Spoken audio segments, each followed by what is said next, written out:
بسم الله الرحمن الرحيم. السلام عليكم أعزائي الطلبة. This is part 2 of the third lecture of vestibular disorders. I will talk about the Meniere disease and vestibular neuritis. Meniere's disease. In 1861, Prosper Meniere, the French physician, described a syndrome characterized by deafness, tinnitus, and episodic vertigo. He linked this condition to a disorder of the inner ear. In 1938, Holpike and Cairns described the underlying pathology of Meniere's disease as being endoneuropathic hydrops, but the precise etiology still remains elusive. So the primary pathology of Meniere's disease is an endoneuropathic hydrops. Endoneuropathic hydrops means increase in the volume of the endolymph, which is present within the scala media, cochlear duct, saccule, utricle, and semicircular ducts. It is similar to the intracellular fluid.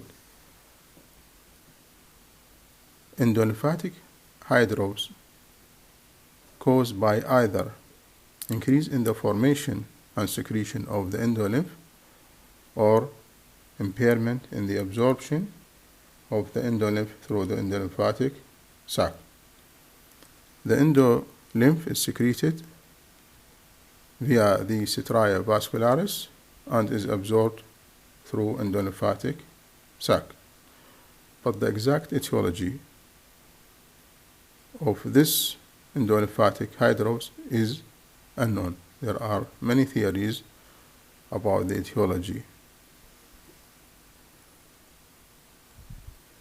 The clinical features of Meniere's disease are periodic episodes of vertigo, paroxysmal attacks of vertigo, severe rotatory vertigo associated with nausea and vomiting, and the duration of vertigo between 30 minutes and up to 4 hours, associated with the fluctuating, progressive, low-frequency sensory neural hearing loss. Fluctuating hearing loss means there is a hearing loss during the attack and the hearing loss disappears after the attack. But with frequent attacks of Meniere's disease, the hearing loss becomes fixed and established. To start with, there is a low frequency involvement, and then all of the frequencies are involved. The hearing loss is associated with tinnitus. So there is a paroxysmal attacks of vertigo plus hearing loss plus tinnitus. Some of the patients describe presence of fullness or pressure within the ear before the attacks. The typical age of patient with Meniere's disease between 35 and 60 years. 30 to 50% of people with Meniere's disease, there is bilateral involvement of both ears. And in 50% of patients, they have positive family history of Meniere's disease.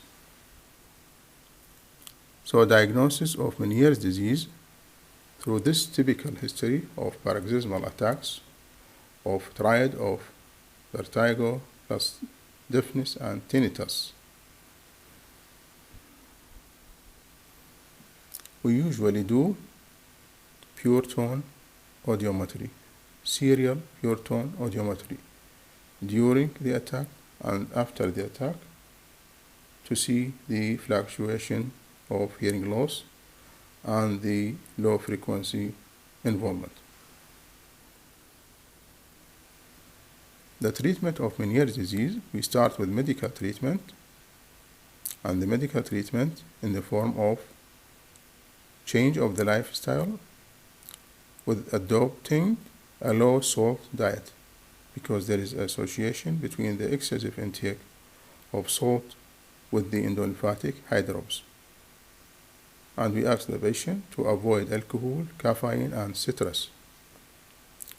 And this medical treatment is effective in controlling vertigo in 85% of patients with Meniere's disease. And the medical treatment includes beta-histine, beta-circ, which is a histamine analog, and is thought to prevent symptoms by vasodilatation in the inner ear. And one of the theories of the etiology of Meniere's disease is ischemia of the inner ear. We can use thiazide diuretics to reduce the volume of the endolymph compartment with use of anti-emetic agents such as prochlorperazine, stimetil for the acute attacks. Failure of the medical treatment, we shift to the surgical treatment, either with type A, disruptive surgical procedures. Number 1, total labyrinthectomy, total destruction of the labyrinth by surgery or by ultrasound. Or number 2, vestibular nerve section. Or number B, non-destructive surgical procedures. Number 1, transtympanic gentamicin injection of gentamicin into the tympanic cavity, and then diffusion of the gentamicin through the round window into the inner ear with destruction of the vestibular labyrinth. Or type 2, endolymphatic sac decompression to improve the absorption of the endolymph through the endolymphatic sac. The second subject of this lecture about the vestibular neuritis or vestibular neuronitis or acute peripheral vestibular loss.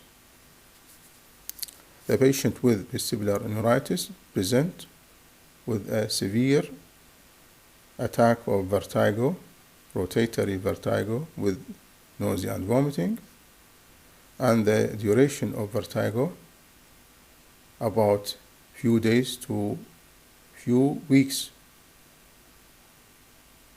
and then the patient improves over weeks. There may be an associated upper respiratory tract infection 2 weeks prior to the vertigo. There is no hearing loss and no other neurological signs or symptoms. The exact etiology of vestibular neuritis is unknown, but there is an association with the viral infection of the vestibular ganglia. So some of the patients, up to less than 50% of the patients, they present with upper respiratory tract infection 2 weeks prior to the vertigo. We should differentiate vestibular neuritis from labyrinthitis. In labyrinthitis, the patient has triad of vertigo, deafness, and tinnitus.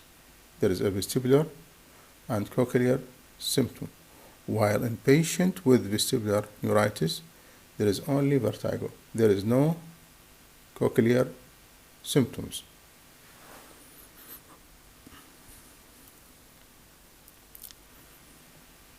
Management of vestibular neuritis. Vestibular neuritis is a self-limiting disease. So the treatment by bed rest, using of labyrinthine sedative for a few days, not more than 1 week. Why? Because the prolonged use of labyrinthine sedative like stogeron, cinarizine, long use more than 7 days can delay the central vestibular compensation.